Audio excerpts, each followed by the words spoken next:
So now we're going to talk about a couple of distinct kind of sub-movements within the Gothic, within the French Gothic. So the first we're going to talk about is the Rayonnant. Okay, so this is one of your vocabulary words on Canvas that you need to be able to identify.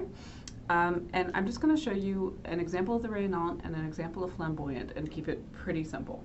So for the Rayonnant, we're going to talk about Sainte-Chapelle. This is where everyone who I know who has ever gone to Paris is always like, hey, you're an art history professor, where should I go when I'm in Paris? And I tell them all the normal things, you know, the Louvre, the Orsay. And then I'm like, if you want to see the best example of stained glass in the world, go to Sainte-Chapelle. And then they come back from their vacation. I'm like, oh, how was it? Like, oh, the Orsay was great, the Louvre was great, this was great, blah, blah, blah. And I'm like, and what did you think of Sainte-Chapelle? They're like, oh, we didn't go, we just went to Notre Dame. Don't do that. I actually had a student email me, I think a year ago, who was like, just so you know, I went to Paris and I went to Sainte-Chapelle, like you told me to, and it was amazing. And I was like, yay, finally. So Sainte-Chapelle is gorgeous. Highly recommend. If you're going to Notre Dame anyway, it's right across from it, literally, it's right there. So let's talk about this thing. It is built by Louis IX on Ile de la Cité. This is the same island in the middle of the Seine where Notre Dame is. It's very nearby. It's also near the justice courts. The whole building is a reliquary. So we talk about reliquaries when we were talking about the Romanesque. They're a jeweled box or a silver box, something very precious vessel built to contain a holy relic. Holy relic is something we also talked about a lot in the Romanesque, but just to refresh your memory, it is an artifact of some kind related to either Christ himself, so like a thorn from the crown of thorns, for example, or related to a saint. Sometimes it's a piece of a saint, like their skull or their finger bones or something, or an object or something that belonged to one of the saints. Okay. So the whole building is a reliquary. Louis IX bought the crown of thorns from his cousin Baldwin II, who was the emperor of Constantinople at the time. He bought a bunch of other relics too, but he bought the original, or said to be the original, the real crown of thorns that was put on Christ when he was crucified. And so he built this chapel to house it as like a reliquary, and he wanted it to be really splendid because that's a big deal. That's a first tier relic. It was not just something that touched Christ, but it was there during the crucifixion. Okay, so this is why it's built. Louis IX is eventually declared a saint, so kind of like in some earlier cultures when the king or pharaoh or leader or emperor would ascend and become divine, become a god.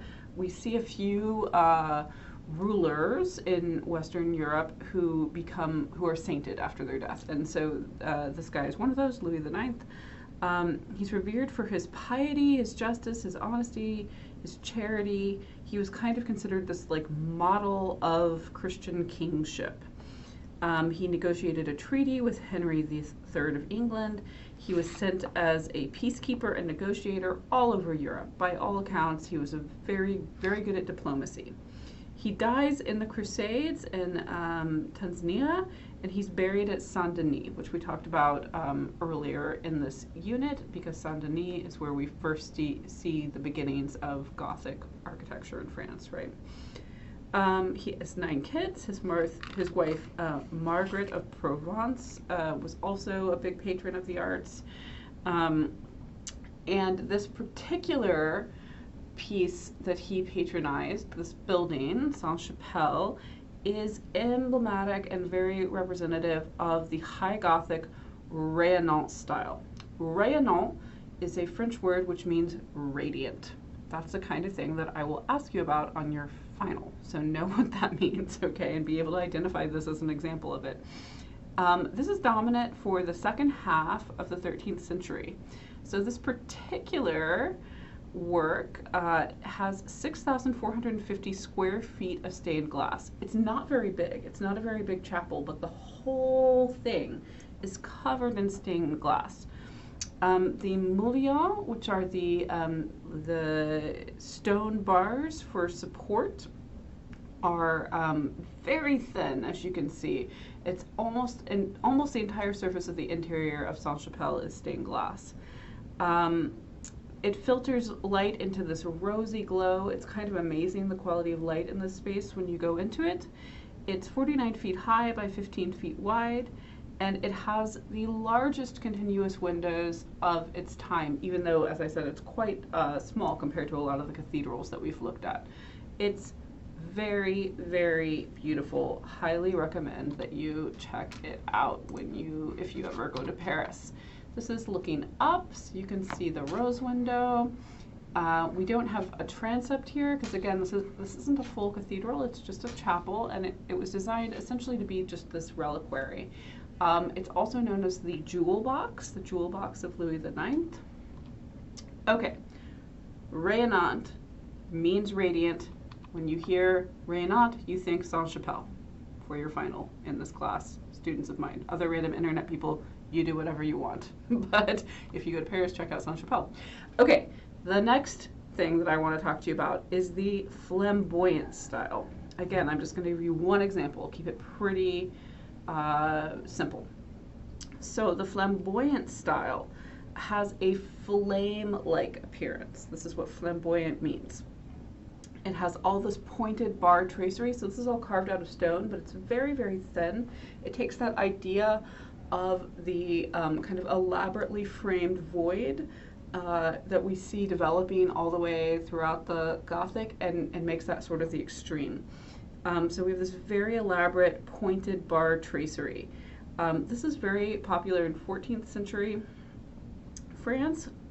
This is Saint-Maclou in Rouen. So this is the capital of Normandy. Normandy up in northern France, remember, where William the Conqueror is from. We talked about that in the Romanesque period. This is 75 feet high and 180 feet long, so bigger than Sainte-Chapelle, but not huge compared to other cathedrals we've looked at. I mean, it's big, but it's not like Amiens or Rheims or something. You can see that it's kind of very in keeping with what we see with the rest of the High Gothic in France.